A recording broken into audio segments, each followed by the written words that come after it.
Leviticus, chapter 13. The Lord said to Moses and Aaron, when anyone has a swelling or a rash or a shiny spot on their skin that may be a defiling skin disease, they must be brought to Aaron the priest or to one of his sons who is a priest. The priest is to examine the sore on the skin, and if the hair in the sore has turned white and the sore appears to be more than skin deep, it is a defiling skin disease. When the priest examines that person, he shall pronounce them ceremonially unclean. If the shiny spot on the skin is white but does not appear to be more than skin deep and the hair in it has not turned white, the priest is to isolate the affected person for 7 days. On the 7th day the priest is to examine them, and if he sees that the sore is unchanged and has not spread in the skin, he is to isolate them for another 7 days. On the 7th day the priest is to examine them again, and if the sore has faded and has not spread in the skin, the priest shall pronounce them clean. It is only a rash. They must wash their clothes, and they will be clean. But if the rash does spread in their skin after they have shown themselves to the priest to be pronounced clean, they must appear before the priest again. The priest is to examine that person, and if the rash has spread in the skin, he shall pronounce them unclean. It is a defiling skin disease. When anyone has a defiling skin disease, they must be brought to the priest. The priest is to examine them, and if there is a white swelling in the skin that has turned the hair white, and if there is raw flesh in the swelling, it is a chronic skin disease, and the priest shall pronounce them unclean. He is not to isolate them, because they are already unclean. If the disease breaks out all over their skin and, so far as the priest can see, it covers all the skin of the affected person from head to foot, the priest is to examine them, and if the disease has covered their whole body, he shall pronounce them clean. Since it has all turned white, they are clean. But whenever raw flesh appears on them, they will be unclean. When the priest sees the raw flesh, he shall pronounce them unclean. The raw flesh is unclean, they have a defiling disease. If the raw flesh changes and turns white, they must go to the priest.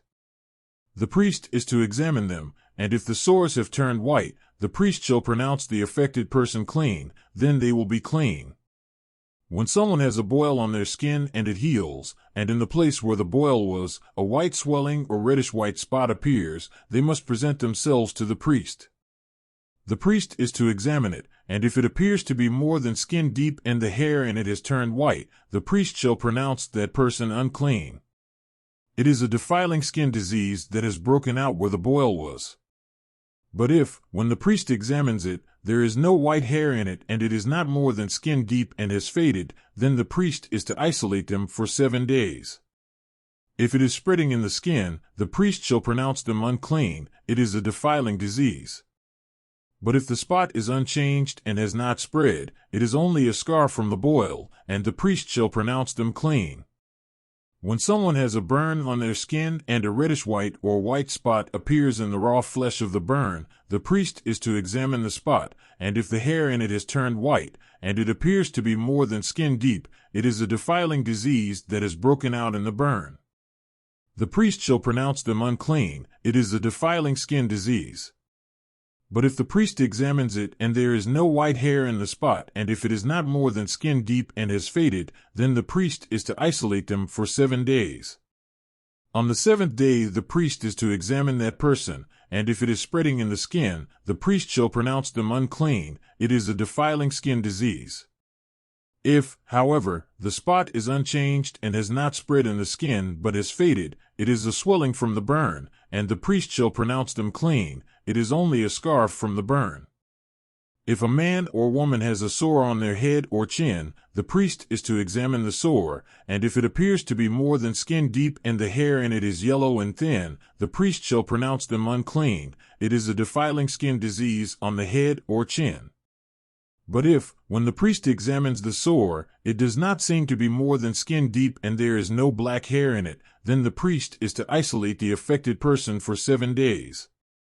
On the 7th day the priest is to examine the sore, and if it has not spread and there is no yellow hair in it and it does not appear to be more than skin deep, then the man or woman must shave themselves, except for the affected area, and the priest is to keep them isolated another 7 days.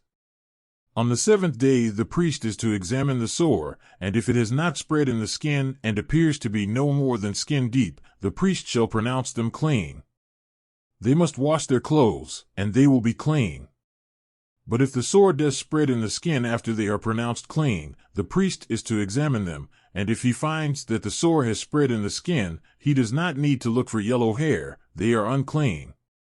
If, however, the sore is unchanged so far as the priest can see, and if black hair has grown in it, the affected person is healed. They are clean, and the priest shall pronounce them clean. When a man or woman has white spots on the skin, the priest is to examine them, and if the spots are dull white, it is a harmless rash that has broken out on the skin, they are clean. A man who has lost his hair and is bald is clean. If he has lost his hair from the front of his scalp and has a bald forehead, he is clean. But if he has a reddish-white sore on his bald head or forehead, it is a defiling disease breaking out on his head or forehead. The priest is to examine him, and if the swollen sore on his head or forehead is reddish-white like a defiling skin disease, the man is diseased and is unclean. The priest shall pronounce him unclean because of the sore on his head. Anyone with such a defiling disease must wear torn clothes, let their hair be unkempt, cover the lower part of their face, and cry out, "Unclean! Unclean!" As long as they have the disease, they remain unclean. They must live alone, they must live outside the camp. As for any fabric that is spoiled with a defiling mold, any woolen or linen clothing, any woven or knitted material of linen or wool, any leather or anything made of leather, if the affected area in the fabric, the leather, the woven or knitted material, or any leather article, is greenish or reddish, it is a defiling mold and must be shown to the priest. The priest is to examine the affected area and isolate the article for 7 days. On the seventh day he is to examine it, and if the mold has spread in the fabric, the woven or knitted material, or the leather, whatever its use, it is a persistent defiling mold, the article is unclean. He must burn the fabric, the woven or knitted material of wool or linen, or any leather article that has been spoiled, because the defiling mold is persistent, the article must be burned. But if, when the priest examines it, the mold has not spread in the fabric, the woven or knitted material, or the leather article, he shall order that the spoiled article be washed. Then he is to isolate it for another 7 days. After the article has been washed, the priest is to examine it again, and if the mold has not changed its appearance, even though it has not spread, it is unclean. Burn it, no matter which side of the fabric has been spoiled. If, when the priest examines it, the mold has faded after the article has been washed, he is to tear the spoiled part out of the fabric, the leather, or the woven or knitted material. But if it reappears in the fabric, in the woven or knitted material, or in the leather article, it is a spreading mold, whatever has the mold must be burned. Any fabric, woven or knitted material, or any leather article that has been washed and is rid of the mold, must be washed again. Then it will be clean. These are the regulations concerning defiling molds in woolen or linen clothing, woven or knitted material, or any leather article, for pronouncing them clean or unclean. Leviticus, chapter 14. The Lord said to Moses, "These are the regulations for any diseased person at the time of their ceremonial cleansing. When they are brought to the priest is to go outside the camp and examine them. If they have been healed of their defiling skin disease, the priest shall order that 2 live clean birds and some cedar wood, scarlet yarn, and hyssop be brought for the person to be cleansed. Then the priest shall order that one of the birds be killed over fresh water in a clay pot. He is then to take the live bird and dip it, together with the cedar wood, the scarlet yarn, and the hyssop, into the blood of the bird that was killed over the fresh water. 7 times he shall sprinkle the one to be cleansed of the defiling disease, and then pronounce them clean. After that, he is to release the live bird in the open fields. The person to be cleansed must wash their clothes, shave off all their hair, and bathe with water, then they will be ceremonially clean. After this they may come into the camp, but they must stay outside their tent for 7 days. On the 7th day they must shave off all their hair. they must shave their head, their beard, their eyebrows, and the rest of their hair. They must wash their clothes and bathe themselves with water, and they will be clean. On the 8th day they must bring 2 male lambs and 1 ewe lamb a year old, each without defect, along with 3/10 of an ephah of the finest flour mixed with olive oil for a grain offering, and 1 log of oil. The priest who pronounces them clean shall present both the one to be cleansed and their offerings before the Lord at the entrance to the tent of meeting. Then the priest is to take one of the male lambs and offer it as a guilt offering, along with the log of oil. He shall wave them before the Lord as a wave offering. He is to slaughter the lamb in the sanctuary area where the sin offering and the burnt offering are slaughtered. Like the sin offering, the guilt offering belongs to the priest. It is most holy. The priest is to take some of the blood of the guilt offering and put it on the lobe of the right ear of the one to be cleansed, on the thumb of their right hand, and on the big toe of their right foot. The priest shall then take some of the log of oil, pour it in the palm of his own left hand, dip his right forefinger into the oil in his palm, and with his finger sprinkle some of it before the Lord 7 times. The priest is to put some of the oil remaining in his palm on the lobe of the right ear of the one to be cleansed, on the thumb of their right hand, and on the big toe of their right foot, on top of the blood of the guilt offering. The rest of the oil in his palm the priest shall put on the head of the one to be cleansed and make atonement for them before the Lord. Then the priest is to sacrifice the sin offering and make atonement for the one to be cleansed from their uncleanness. After that, the priest shall slaughter the burnt offering and offer it on the altar, together with the grain offering, and make atonement for them, and they will be clean. If, however, they are poor and cannot afford these, they must take 1 male lamb as a guilt offering to be waved to make atonement for them, together with 1/10 of an ephah of the finest flour mixed with olive oil for a grain offering, a log of oil, and 2 doves or 2 young pigeons, such as they can afford, one for a sin offering and the other for a burnt offering. On the 8th day they must bring them for their cleansing to the priest at the entrance to the tent of meeting, before the Lord. The priest is to take the lamb for the guilt offering, together with the log of oil, and wave them before the Lord as a wave offering. He shall slaughter the lamb for the guilt offering and take some of its blood and put it on the lobe of the right ear of the one to be cleansed, on the thumb of their right hand, and on the big toe of their right foot. The priest is to pour some of the oil into the palm of his own left hand, and with his right forefinger sprinkle some of the oil from his palm 7 times before the Lord. Some of the oil in his palm he is to put on the same places he put the blood of the guilt offering, on the lobe of the right ear of the one to be cleansed, on the thumb of their right hand, and on the big toe of their right foot. The rest of the oil in his palm the priest shall put on the head of the one to be cleansed, to make atonement for them before the Lord.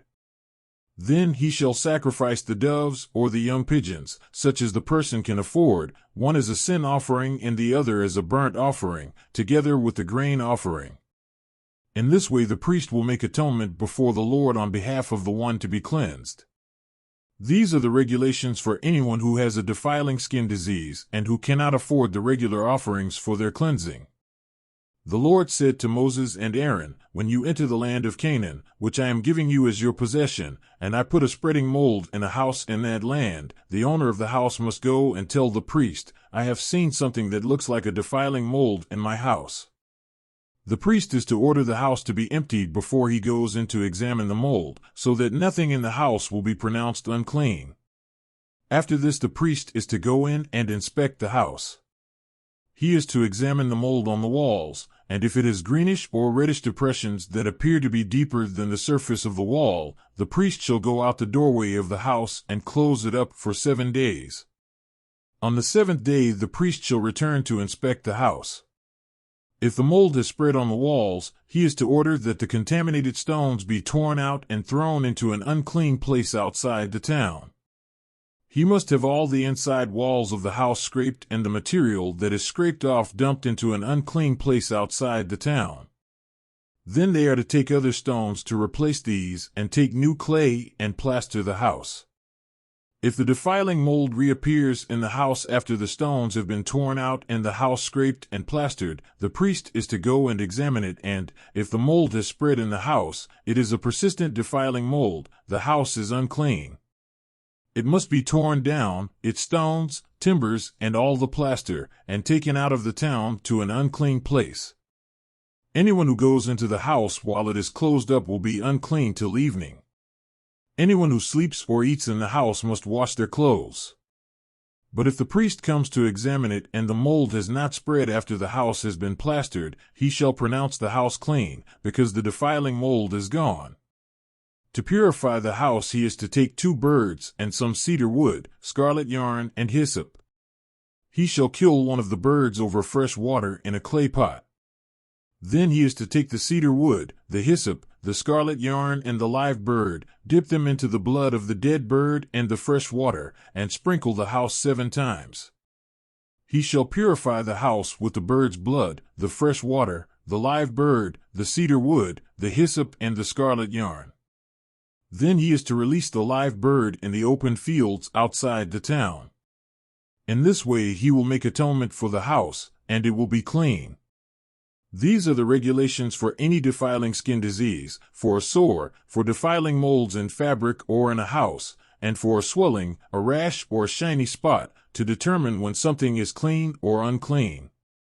These are the regulations for defiling skin diseases and defiling molds.